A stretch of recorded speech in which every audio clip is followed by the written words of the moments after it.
Life in Dalamatia, at the prince's headquarters, though exquisitely beautiful and designed to all the primitive men of that age, was altogether modest. The buildings were not especially large, as it was the motive of these imported teachers to encourage the eventual development of agriculture through the introduction of animal husbandry. The land provision within the city walls was sufficient to provide for pasturage and gardening for the support of a population of about 20,000. The interiors of the central temple of worship and the 10 council mansions of the supervising groups of supermen were indeed beautiful works of art.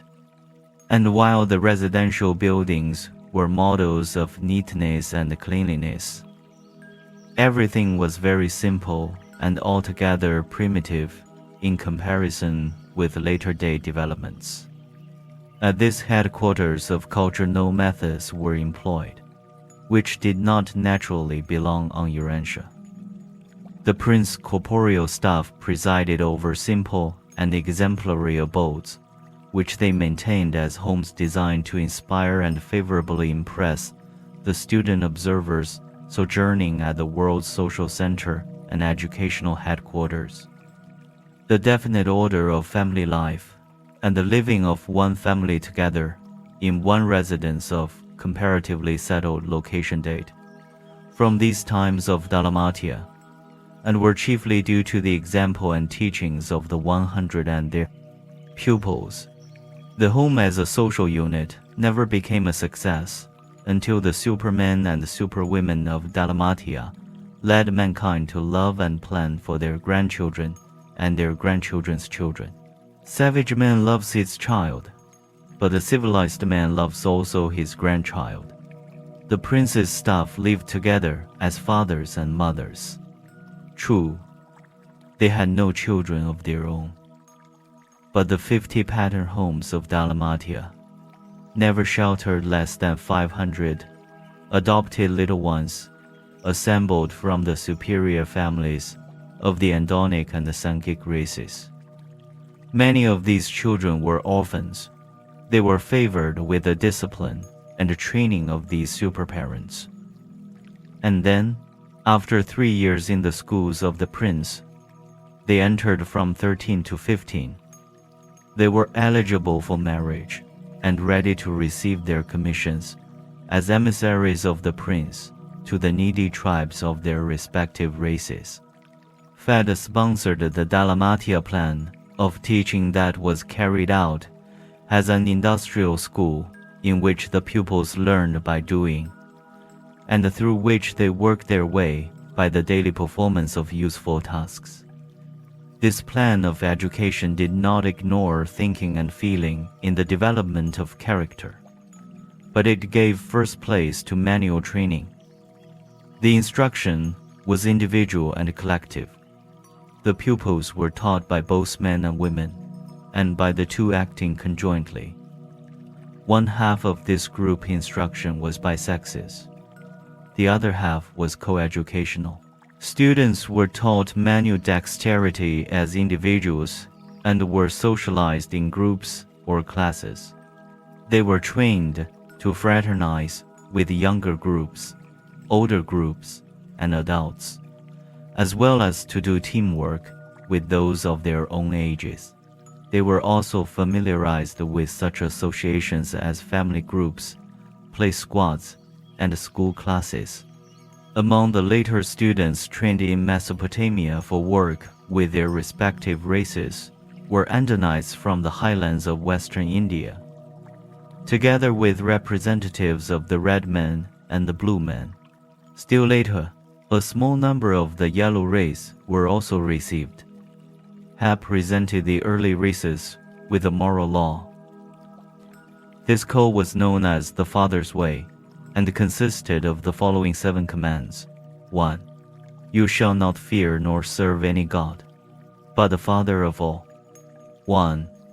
You shall not disobey the Father's Son, the world's ruler, nor show disrespect to his superhuman associates. 1. You shall not speak a lie when called before the judges of the people. 1. You shall not kill men, women, or children. 1. You shall not steal your neighbor's goods or cattle.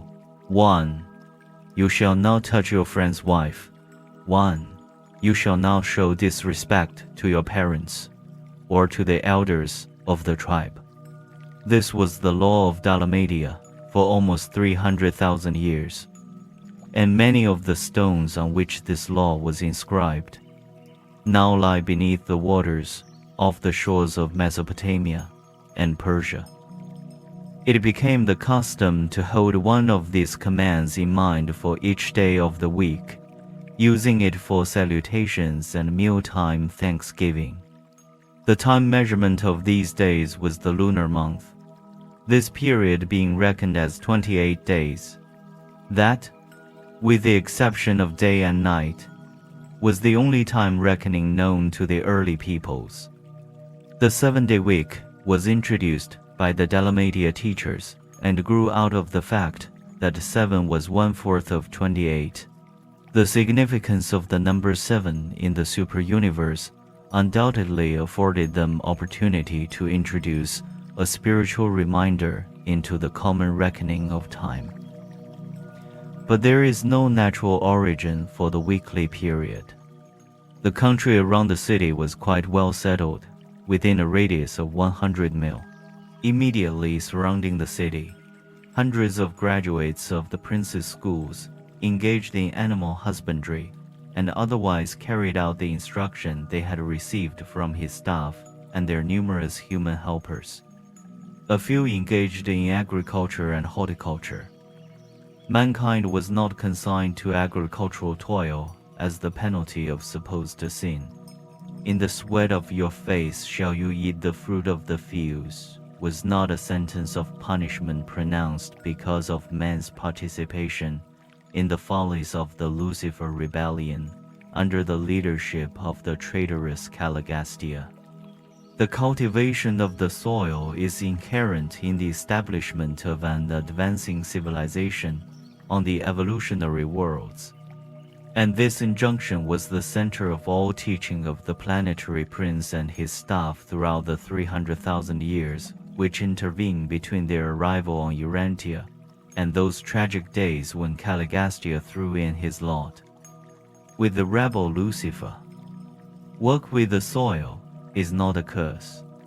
Rather, is it the highest blessing to all who are thus permitted to enjoy the most human of all human activities. At the outbreak of the rebellion, Dalamatia had a resident population of almost 6,000.